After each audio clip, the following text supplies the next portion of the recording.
प्रेम से बोलिए शिव गुरु महाराज की जय। मैया पार्वती की जय। नीलम दीदी हरेंद्र भैया की जय। और आइए बहिना, हमारे राजू बाबा के घर पे बहुत सुंदर शिव चर्चा का धूम धड़ाका हो रहा है।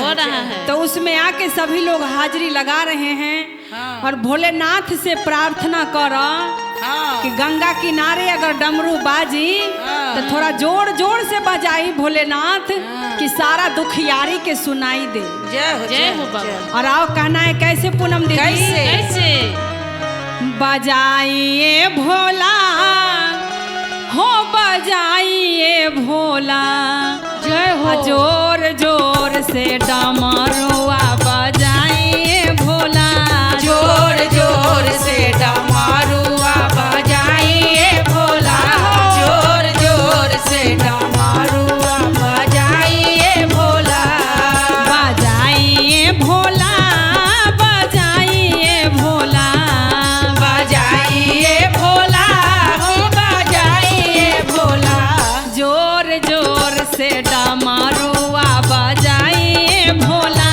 जोर जोर से डमरुआ बजाइए भोला, जोर जोर से डमरुआ बजाइए भोला। जय हो। बोली श्री गुरु महाराज की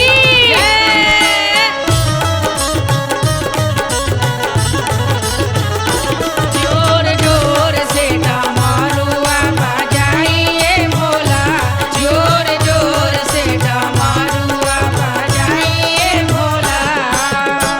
देखो पूनम दीदी, जब बिहारी बूट में पहला डमरू बाजेला भोलेनाथ के तो सबसे पहले एक बजनिया की सुनाई देला।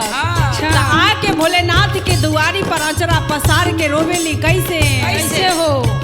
डमरू आवाज सुनी आईली बजनिया, आइली बजनिया हो, आइली बजनिया, डमरू आवाज सुनी आईली बजनिया, आइली बजनिया हो, आइली बजनिया, बजनिया के गोदी भर के भेजिए भोला, बजनिया के गोदी भर के भेजिए भोला, जोर जोर से डमरुआ बजाइए भोला, जोर जोर से डमरुआ बजाइए भोला, जोर जोर से डमरुआ बजाइए भोला।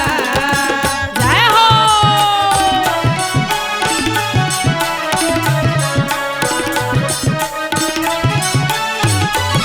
जोर जोर से डमरुआ बजाइए भोला, जोर जोर से डमरुआ बजाइए भोला। देखो जब भोलेनाथ के डमरू बाजल तो एगो शिष्या के सुनाई देलक, बेचारी बड़ा विपत के मारल, दुख के मारल भोलेनाथ के दरबार में आके रोवेली कैसे कैसे? कैसे?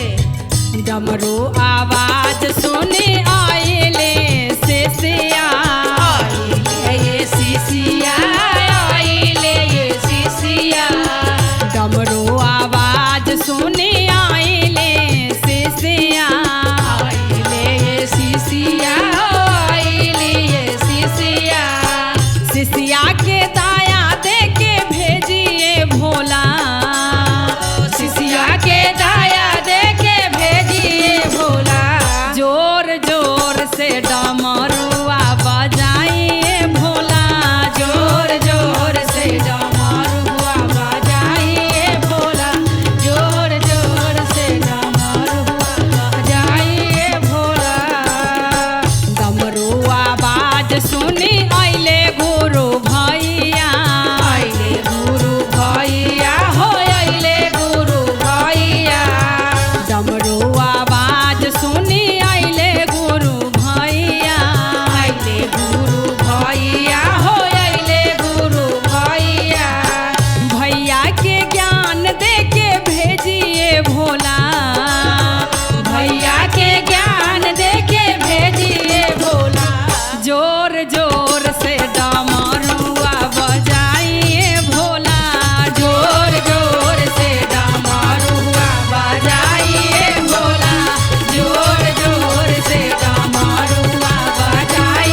बोलिए सच्चे दरबार की जय हो।